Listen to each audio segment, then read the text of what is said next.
el desarrollo embrionario junto a mis compañeras y bueno, empezaremos con el índice. En este trabajo nos vamos a encontrar la introducción sobre el desarrollo embrionario. Vamos a hacer un pequeño resumen antes de explicarlo más a fondo. La segmentación o blastulación, que sería uno de los primeros procesos de este desarrollo embrionario. Los tipos de huevos, la gastrulación, la formación del mesodermo y por último el celoma. Lo primero que vamos a ver es la introducción, como ya he dicho, y es que tras la fecundación se da una serie de cambios y estos cambios los vamos a llamar el desarrollo embrionario. La fecundación ya habrá sido explicada, entonces vamos a explicar ya directamente los cambios que se dan en el embrión. A lo largo de este desarrollo vamos a ver tres procesos o tres fases principales.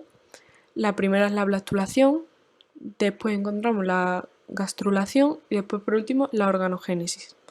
La blastulación es un proceso embriológico temprano que consiste en una serie de divisiones celulares. Estas divisiones van a dar lugar a la blástula.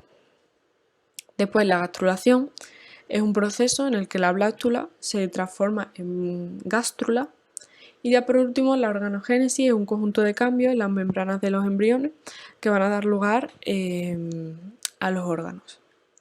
Nosotras en este trabajo vamos a explicar los dos primeros cambios, es decir, la blastulación y la gastrulación. Lo primero, la segmentación o blastulación. Y es que tras la fecundación del cigoto, como podemos ver aquí, el óvulo con el espermatozoide, se va a empezar a dividir por mitosis. Aquí lo podemos ver que se van dividiendo y estas pequeñas células que se van dividiendo son los blastómeros. Tras haberse dividido mucho, va a dar lugar por último ya a la mórula. Esta mórula también se le puede también se le llama blástula, aunque nosotros lo vamos a explicar con mórula. Tras este proceso de división por mitosis nos ha dado lugar a la mórula y los blastómeros que forman la mórula se compactan mucho y tras este proceso la mórula tiene unas transformaciones y es que las células del interior se dirigen hacia la superficie. Tras este proceso se forma la blástula. Aquí en esta foto podemos ver muy bien, sería la célula que tras dividirse en los pequeños blastómeros da lugar a la mórula. Aquí la podemos ver que se compactan todos los blastómeros y hay una serie de transformaciones donde las células del interior pasa a formar parte de la superficie y nos quedaría esto sería ya la blástula. Cuando se forma la blástula podemos diferenciar las dos cavidades que la conforman, la cavidad interna, que sería la blastocele, y la cavidad externa, que sería el blastodermo. El blastocele, como ya hemos dicho, todas las células del interior pasan a la superficie, entonces quedaría hueco. Y aquí podemos diferenciar fácilmente las dos cavidades de la blástula. Dentro de este proceso donde los blastodermos pasan a la superficie y se dividen, podemos encontrar dos tipos: la segmentación total u holoblástica y la segmentación parcial o meroblástica. Antes de empezar a explicar los dos tipos de segmentación, quiero recalcar dos elementos que los vamos a ver a lo largo del trabajo y son bastante importantes para entenderlo bien. Lo primero sería los polos. ¿Qué es el polo vegetativo y qué es el polo animal? Bueno, pues dentro de este proceso podemos encontrar dos polos. El polo animal, que se sitúa en la parte superior, encontramos el núcleo y es donde se van a dar todas las actividades metabólicas. Y el polo vegetativo, que lo encontramos en la parte inferior, es la zona donde se acumulan todas las sustancias de reserva o el vitelo. La segunda explicación es ¿qué es el vitelo? Bueno, pues el vitelo es una sustancia que forma parte del citoplasma y proporciona nutrientes al embrión. Esto es muy importante porque, por ejemplo, para diferenciar los distintos tipos de huevos, es verdad que se diferencia o se clasifican según muchos factores, pero uno principal es el vitelo. Es decir, podemos diferenciar un huevo de otro por su cantidad de vitelo y lo podemos ver reflejado, por ejemplo, en el tipo de segmentación. La segmentación total u holoblástica se da en los huevos que tienen poco vitelo, es decir, que tiene poca de esta sustancia nutritiva. Y este proceso da lugar a la celoblastura. Dentro de este encontramos dos tipos: la segmentación total igual o la segmentación desigual. La segmentación total igual se dan los huevos isolecitos, que nos lo explicará más adelante nuestra compañera, y vemos que todos los blastómeros tienen las mismas dimensiones, es decir, si esta es la mórula con los distintos blastómeros, con las distintas pequeñas células, al transformarse y a irse todas a la superficie, podemos ver que todos los blastómeros, todas las pequeñas células que forman la blástula y la mórula, anteriormente tienen el mismo tamaño. Y aquí podemos diferenciar la cavidad externa de la blastocele, que es la cavidad interna, que como vemos está hueca. Y después la segmentación total desigual. Y es que encontramos dos tipos de blastómeros y los clasificamos por su tamaño. Y se da en los huevos mesolecitos, que también lo explicará nuestra compañera. Y es que dentro de la blástula encontramos dos tipos de blastómeros. Encontramos los macrómeros, que se forman en el polo vegetativo, es decir, como hemos visto antes, el polo vegetativo es el que estaba en la parte inferior y el que se encargaban del vitelo. Bueno, pues encontramos en el polo vegetativo los macrómeros y tienen un tamaño muy grande. Y en la parte superior, es decir, en el polo animal, encontramos los micrómeros y tienen un tamaño pequeño. Aquí podemos ver un ejemplo real de un huevo donde se diferencia muy bien. Si esto sería la blástula, ya el blastocele sería el hueco del medio, que la cavidad interna estaba hueca. Y como hemos dicho, en la parte animal encontramos, en el polo animal encontramos los micrómeros y en el polo vegetativo los macrómeros. Se diferencia muy bien por su tamaño, aquí son muy pequeños, aquí son muy grandes. Y esa es la diferencia de estos dos blastómeros. Entonces, en resumen, la principal diferencia es que los blastómeros de uno de la segmentación igual son iguales, tienen las mismas dimensiones, y la desigual pues no son iguales. Y después encontramos la segmentación parcial, que se da en los huevos con mucho vitelo, es decir, con mucha sustancia nutritiva. Y encontramos dos tipos: la meroblástica parcial, que es que la segmentación se produce en una zona determinada, en este caso en el polo animal, y ya está. O sea, en el polo vegetativo no encontraríamos, no habría ningún cambio, ninguna división. Y la meroblástica superficial, el núcleo se divide en varias veces y los núcleos van hacia la superficie, que serán rodeados por citoplasma y da lugar a la periblástula. Esta blástula tiene una forma un poco peculiar. Y bueno, la principal diferencia de estas dos segmentaciones, como su nombre indica, segmentación total se da en todas las células y segmentación parcial, como hemos podido ver, solo se da en algunas zonas específicas. Esta foto lo resume todo muy bien y podemos ver las principales diferencias. Segmentación total igual, se divide igual la mórula, y después la blástula tendría todos sus blastómeros de la misma forma, las mismas dimensiones.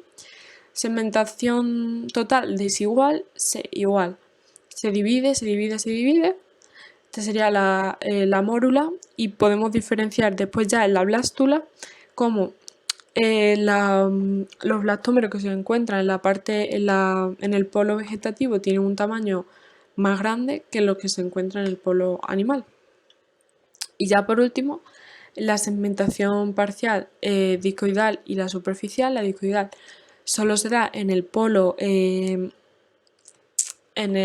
la parte superior, es decir, en el polo animal, y vemos que después en el polo vegetal sigue igual.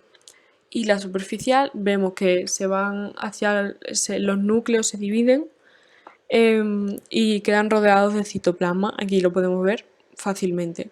Y bueno, esto sería un resumen de lo que sería toda la segmentación. Hablaré de los tipos de huevos de los animales.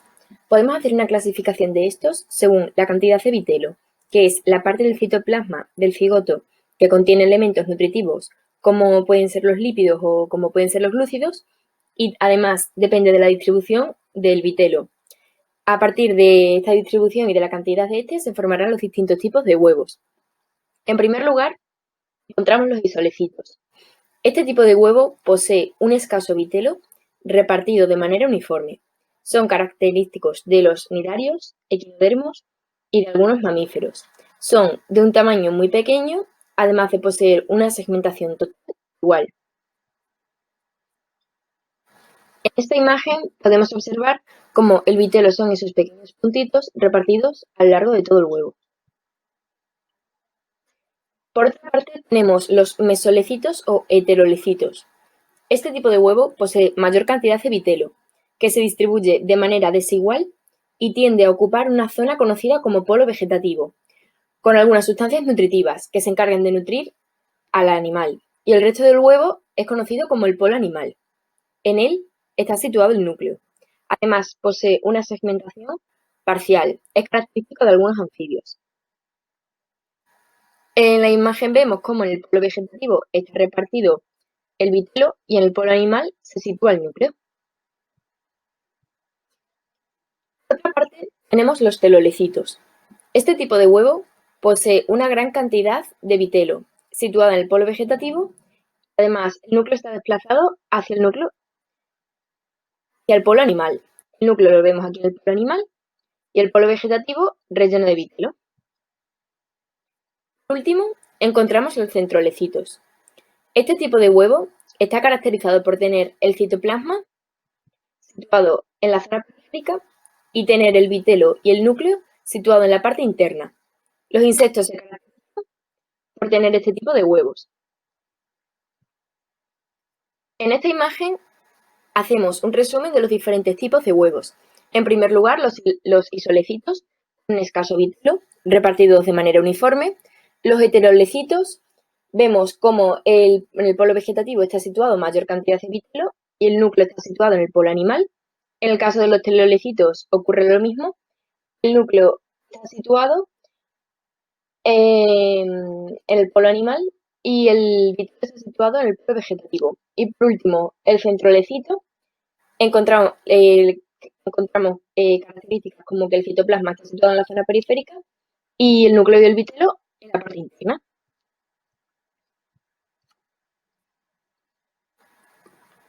Ahora hablaré del proceso de gastrulación. El proceso de gastrulación es el proceso en el cual la blástula se transforma en la gástrula.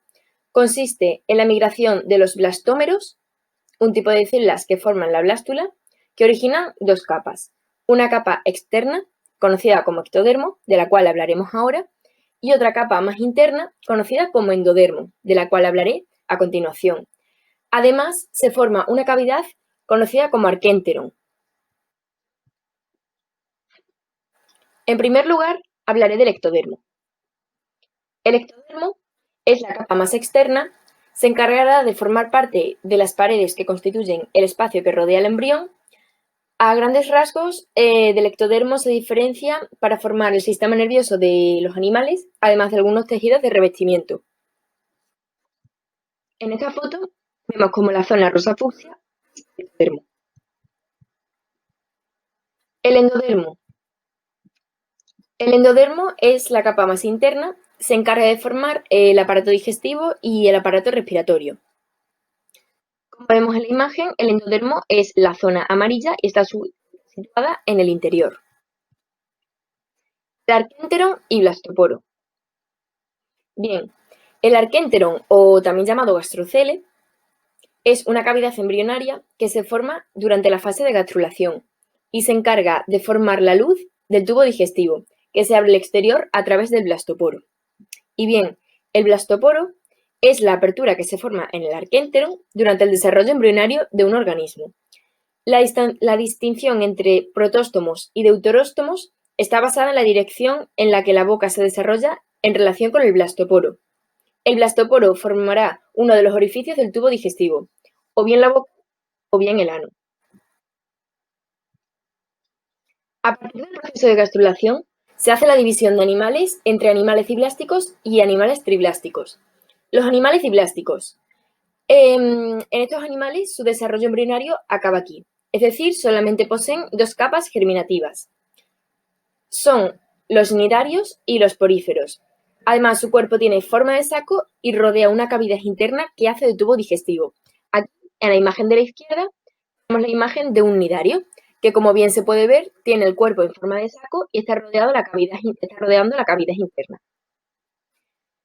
Aparte, los animales triblásticos poseen tres capas germinativas. Su cuerpo se origina de un embrión que ha desarrollado otra capa en la fase de gástrula, conocida como el mesodermo, localizada entre el endodermo y el ectodermo. En el interior del mesodermo se puede generar otra cavidad conocida como celoma, que va a representar la cavidad general del cuerpo, donde se van a desarrollar los diferentes órganos. Los animales que poseen esta cavidad reciben el nombre de celomados. Y en la imagen de la derecha tenemos un cefalópodo, que es un animal triblástico, y posee tres capas germinativas. En la foto esta podemos observar la gastrulación en animales ciblásticos y en animales triblásticos. Como bien observamos en la de los animales ciblásticos, vemos que este es el exodermo, este es el endodermo, aquí se forma el arquénteron y este es el blastoporo. Solamente posee estas dos capas. En cambio, cuando llegamos a los animales triblásticos, podemos observar que entre el exodermo y el endodermo llegan unas células mesodérmicas que formarán mesodermo, esa tercera capa germinativa, que tras una serie de procesos o de divisiones dará lugar al celoma. De eso nos va a hablar a continuación Rosa.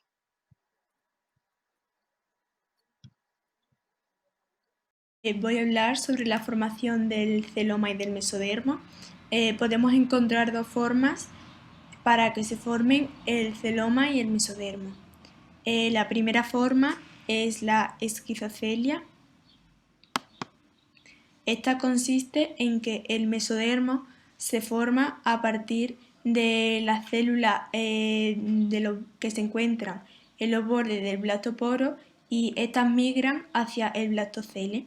Y una vez que ya se ha producido esto, el mesodermo llena el blastocele y después pueden formarse las cavidades celómicas en los animales que sí van a tener celoma, que son los animales celomados.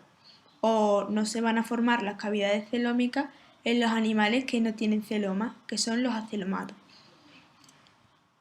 En los protóstomos, el blastoporo del embrión da lugar a la boca del organismo adulto y los protóstomos adultos van a tener un sistema nervioso ventral y dentro de los animales que utilizan este tipo de forma para que se formen el celoma y el mesodermo encontramos los artrópodos, los moluscos y los anélidos.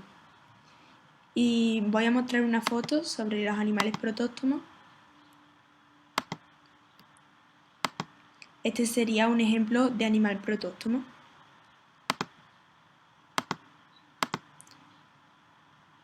Y aquí en esta foto podemos ver cómo las células migran, como las células de los bordes migran para poder formar el celoma y deriva del mesodermo en este caso. Luego la enterocelia, en el caso de la enterocelia el mesodermo se va a formar a partir de células que se encuentran en el endodermo y que no tienen blastoceles. Y como no tienen blastoceles, dan lugar a las vesículas celómicas. Este tipo de formación del celoma es propio de los deuteróstomos y se llaman así porque el blastoporo da lugar al ano y la boca se va a formar más tarde. Y en la pared del arquenterón, que es el tubo digestivo embrionario, se van a formar una o varias bolsas. Cada una de estas bolsas va a desprender un compartimento celómico y sus paredes van a formar el mesodermo. Y hay casos en los que el mesodermo surge de las paredes del arquenterón, que como he dicho anteriormente es el tubo digestivo embrionario, y van a surgir como hojas o láminas macizas que posteriormente se van a huecar para formar el celoma. Y la misma foto que hemos visto anteriormente, pues vemos la comparación entre cómo se forma el celoma y el mesodermo a través de estos dos métodos. Y este tipo de formación es propio de los deuteróstomos, como he dicho anteriormente, que se llaman así porque el blastoporo da lugar a la boca y el ano, aunque la boca se forma posteriormente, y tiene un sistema nervioso que es dorsal, como en el caso de los vertebrados. Y voy a mostrar una foto sobre los deuteróstomos. Este es un ejemplo de deuteróstomo.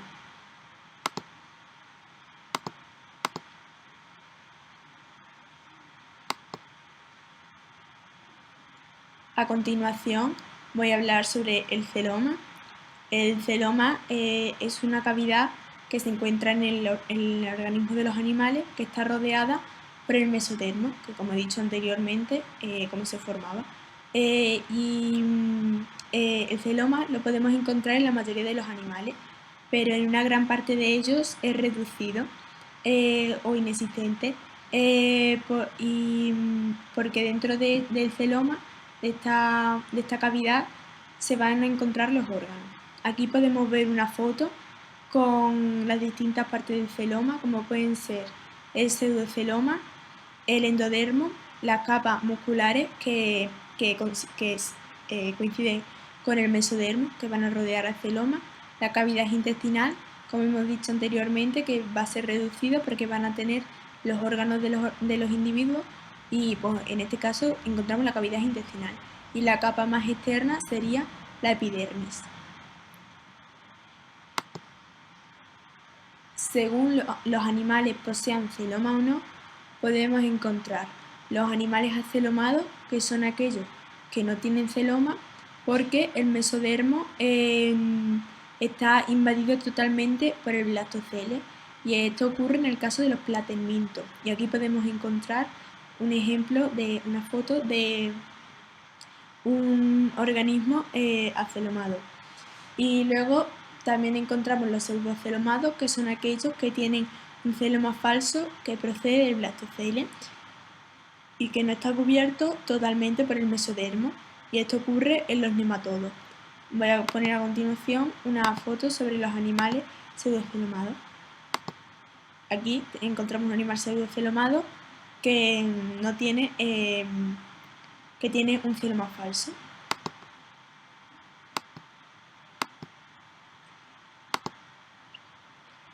Y ahora, por último, los animales celomados, que son aquellos que tienen un celoma que es verdadero y que está rodeado por tejidos que proceden del mesodermo. Y este es el caso de los anélidos, los moluscos, los cordados y los artrópodos. Aquí podemos ver cómo el celoma está rodeado por el mesodermo, que es una capa muscular que lo rodea y que le protege. Y ahora voy a mostrar una foto de animales celomados. Este es un animal celomado, es decir, que posee celoma verdadero.